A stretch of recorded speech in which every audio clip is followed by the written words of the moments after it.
Welcome to a special edition of Every Woman on DETV. I'm Congresswoman Lisa Blunt Rochester, and I have the honor of representing our great state of Delaware in the United States Congress. And in Delaware today, we are so fortunate to have a special guest here. My friend, my colleague, and the Congresswoman from the great state of Illinois, Robin Kelly. Welcome, Robin. Thank you so much for having me. Now, I want to share with the viewers that Robin and I get the opportunity to work on so many incredible things together. We call ourselves twin because we share a lot of things in common, but one of them is that we are both on the Energy and Commerce Committee in Congress, where we get to serve on the Health Subcommittee. Robin has worked on, similar to me, things like artificial intelligence and how it affects the future of this Congress. Robin, you've worked on gun violence, and we both know that this has been a priority for us. We even have a group of us who have worked very hard to pass the Safer Communities Act and focus on ensuring our communities are safe. But you are also a champion on a very serious issue that affects not only our states, but our country and affects us personally. And that's the issue of maternal mortality. And so today, wanted to just have a conversation with you about some of the things that are taking place in terms of what the statistics are and who we are as a country, the things that we're doing to combat it, but also any gaps and how do we move forward as a country. So I want to just welcome you here. Wanted to give you an opportunity to say a little bit about yourself to Delaware. Well, thank you so much. It's an honor for me to be with you. As you said, we are great friends in and out of Congress, yes. I would say, and our life experiences are so similar. It's unbelievable even to me. But I am Robin Kelly. I represent the 2nd Congressional District of Illinois.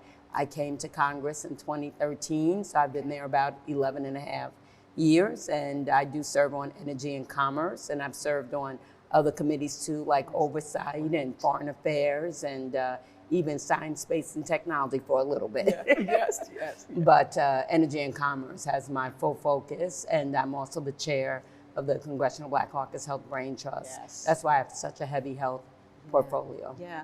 Robin, tell Delaware, why you're so passionate about these issues. I mean, we know that as a country, we are, one of the most successful countries in the world. But when it comes to maternal mortality, our rates of death are going up instead of coming down.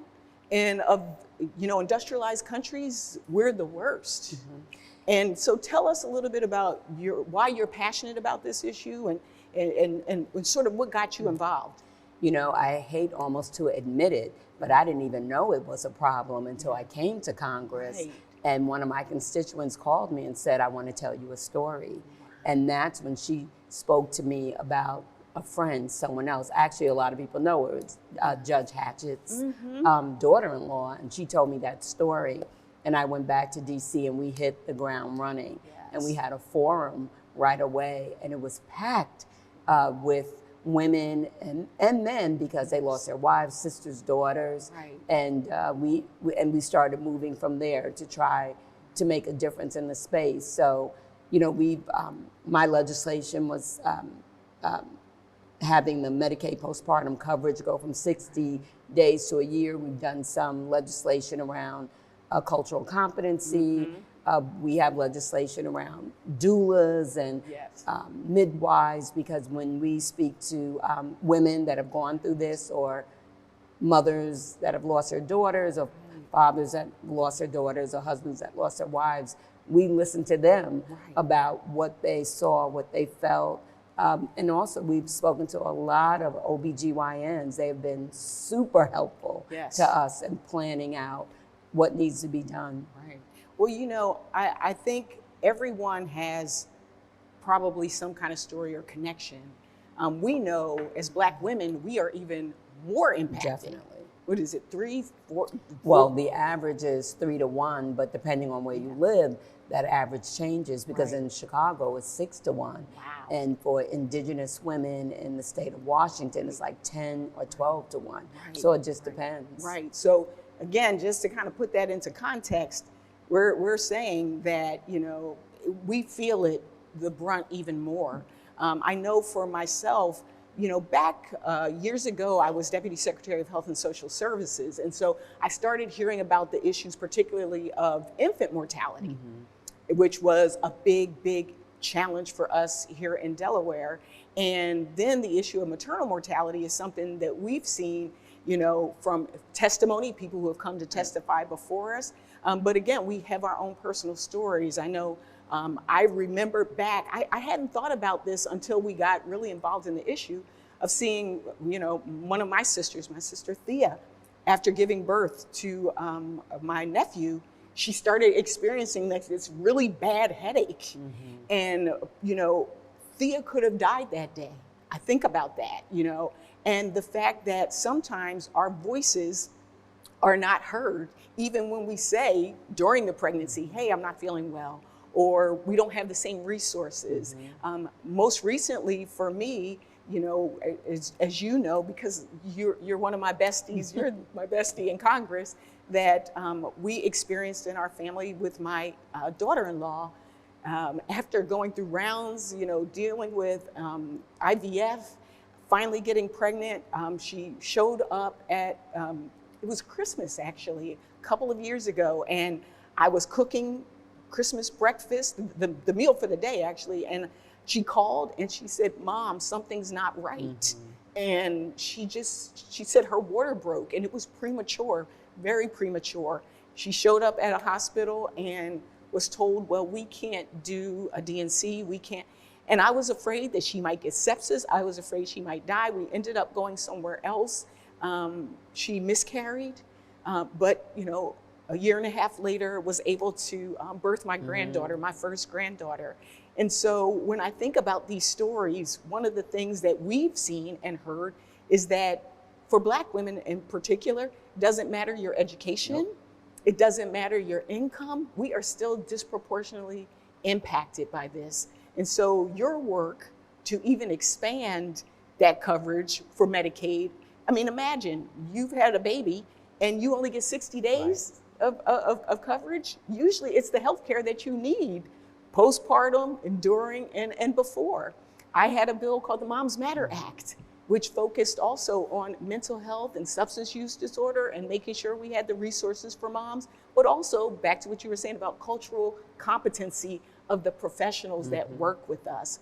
Talk a little bit about some of the gaps that we still see in making sure that we are not dying, and that whether it is dealing with the profession, whether it is dealing with care that we receive. Talk a little bit about some of the gaps that are still out there. Well, access is still a big gap. Like you have the whole state, but my district is urban, suburban, and rural. And I have, in the rural part of my state, there's one of my areas, there's one OBGYN that services 30,000, an area of 30,000 people. I just had a discussion with one of my farmers, and when his wife had a baby, or she thought she was having a baby, he drove 60 miles to the hospital. Then they said, no, she's not ready. He drove 60 miles back. Wow. And then she got ready 20 minutes later, and he had to drive 60 miles back. So access is a big problem. Resources is a problem. And I also think we have to nail down what is it that for Black women, their pain or our pain is not respected.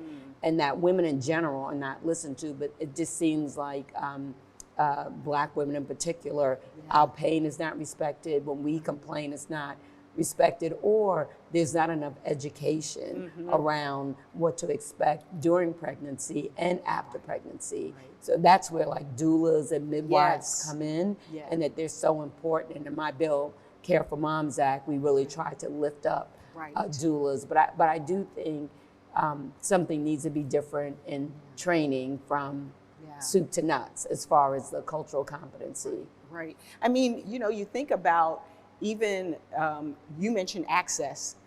If things like the Affordable Care Act, if things like Medicaid don't exist, then people don't get access. The ability, one of the challenges that we heard during our hearing was when you don't speak up, you might not get the care. And when you speak up, One of the witnesses, he is as a dad, you know, to be said, I was thought of as an angry black man or an angry black woman. And so finding ways to make sure that we are heard is really important. Things like the wraparound services, like, you know, lactation support. A lot of times people don't even know it. You might feel bad if you can't breastfeed and don't know how to breastfeed, but you might also not be getting proper nutrition if you're living in a food desert. And so I know one of the big areas we work on are the social determinants of health, they call it, or social drivers of health. You know, the things that affect our lives. Talk a little bit about that. And I like to say the social determinants of life, because you know, your health, if you don't have a place to stay, even you know, safety in your neighborhood. You know, some people are afraid to go out, or even it's so important that we passed the broadband bill because telehealth. And the doctor I go to, not to deliver a baby, of course, but she's used telehealth a lot with her patients, and less patients have missed their doctor's appointments. So even infrastructure, broadband, all of that is really important. You know, that that's part of access. You know, to good health. And when I think about federally qualified health centers, they're so important too, because they're more in the neighborhood, give people more access. But what I'm trying to do, and one of my pieces of legislation, is actually have a mobile van that goes to the areas that concentrate on giving birth and pregnant moms and things like that, to make sure if you can't come to us, we can come to you. And we did that in Chicago with COVID. There was a van that went to the neighborhoods.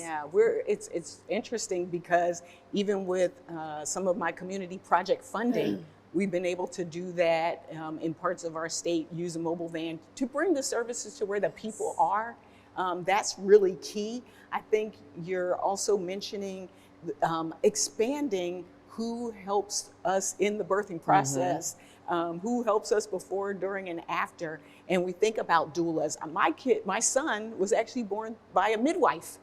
Alex was born by a midwife. And then my daughter, I had her at the birthing center here in Delaware. And so even expanding those opportunities, because our doctors, our nurses, our healthcare professionals, they got a lot coming at them. And so making sure that you've got advocates with you is also so important in this work. I think one of the things I wanted to ask you about, and that we're seeing, is the impact of the overturning of Roe versus Wade on the maternal mortality numbers that we see. You want to talk a little bit about that? Sure. Actually, it has a negative, of course, impact, because you're forcing more women to have babies that maybe either they're not prepared to have a baby at that time, or I remember I went to a hearing in Florida and heard from two moms. It was so painful listening to them, that the moms wanted their babies, but their one baby died, and they would not extract the baby from her because that was an abortion, until she had to be near death before they would do anything with her. So, you know, it's affecting moms there also. It's a big effect on the states that still allow women to have their reproductive freedoms and rights. So Illinois, we're seeing a lot of influx of women coming in, yet when you look at maternal mortality, Illinois is higher than the average. So, you know, women coming in, that takes time away from the women that are already there, even though we want them to come in, of course, you know, and feel free to come in. But we need more doctors, and also we need more healthcare professionals of color, because there's been statistics that say you do better with your doctor for someone that looks like you, or at least really understands the reality of your situation. But of course, going to medical school is very expensive. So we need to work that out too. And then at some point, we're going to lose a lot of doctors. That's what doctors have shared with me. Well, you know, as you talked, I thought about some of the efforts that have been put in place here in Delaware. Our Delaware General Assembly has done a really good job of, you know, protecting reproductive freedom, making sure there's access to abortion. We become a safe haven. But at the same time, as you said, you know, we've got surrounding states, we've got, You know, people shouldn't need a medical passport, Right. you know, to go from state to state. And, you know, you think about the places, there's now data coming back to show the places where they have put these strong bans on them, their infant mortality Right. rates are going up. They also tend to be the same places where they don't have access to Medicaid and they don't have, you know, They that haven't health. expanded Medicaid. They haven't expanded Medicaid, that's right. They haven't expanded Medicaid. They might not have education for young people. And so their teen pregnancy rate may be going up higher, which also affects the maternal mortality.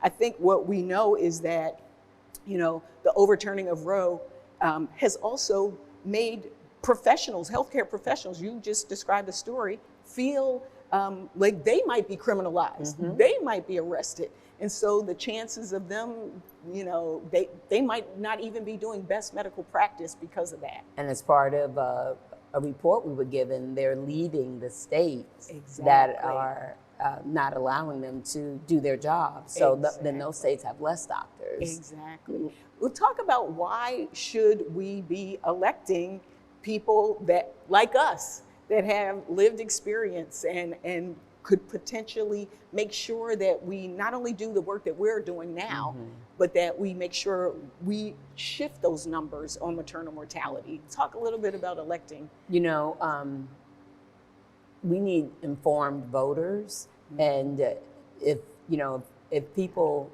do the homework even a little bit, they'll know they should elect people like us. Yes. But to move any piece of legislation, you have to have the right people at the table at the right time voting. As we know, it's so difficult, even in gun violence. It took us 30 years to pass a piece of legislation. But people like us will take care of the kitchen table issues, the issues most important to everyday people, everyday people, whether it's, you know, freedoms around reproductive rights, gun violence prevention, your education, just, you know, your democracy, our future, people with vision that really care about everyday people. I always say, connect your vote with your life. You know, if you want clean drinking water, vote. If you want, you know, access to abortion care, vote. If you want to make sure that you got access to capital as a small business or entrepreneur, vote. It is important, it does matter, and it is connected. And I think a lot of times people also understanding that, making sure that we flip the House so that you've got colleagues to pass this legislation and get those resources out there, making sure we hold the Senate. And then also, the cool thing is, you've worked on maternal mortality because of your experience and expertise. I've worked on it.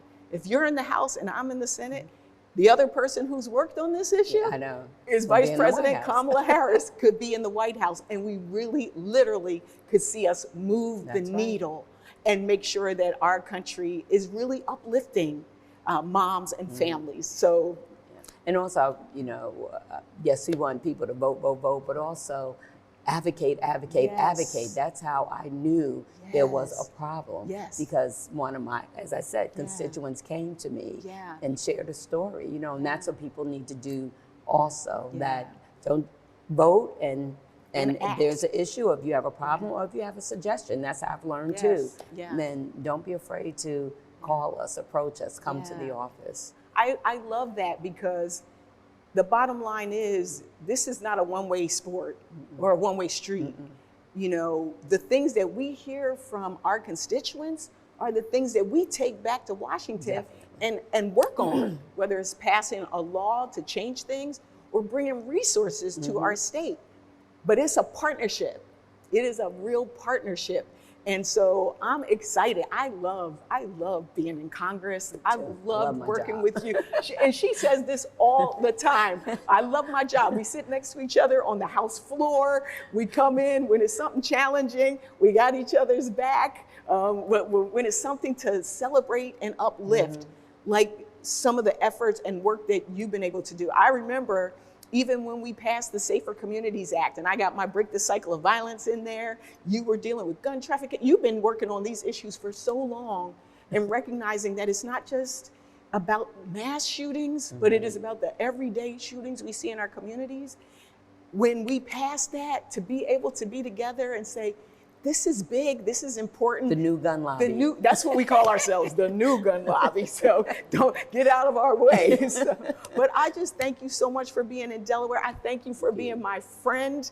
And I am looking forward to working with you to make life better and uplift people in our communities, in our states, and in our country. Thank you, Robin Kelly. Well, thank you so much. And I look forward to working with you in the Senate. I'm going to miss you, but I'm so proud of you. The incomparable Robin Kelly. Yes. Thank you, Robin. Thank you.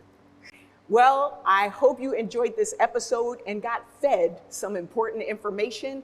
In addition to the things we talked about, Robin and I are working on fibroids. I've even got a menopause movement going. And so we are looking at it from the whole continuum of reproductive freedom and rights for all of us. Thank you so much for watching DETV's Every Woman, and know that we're stronger together.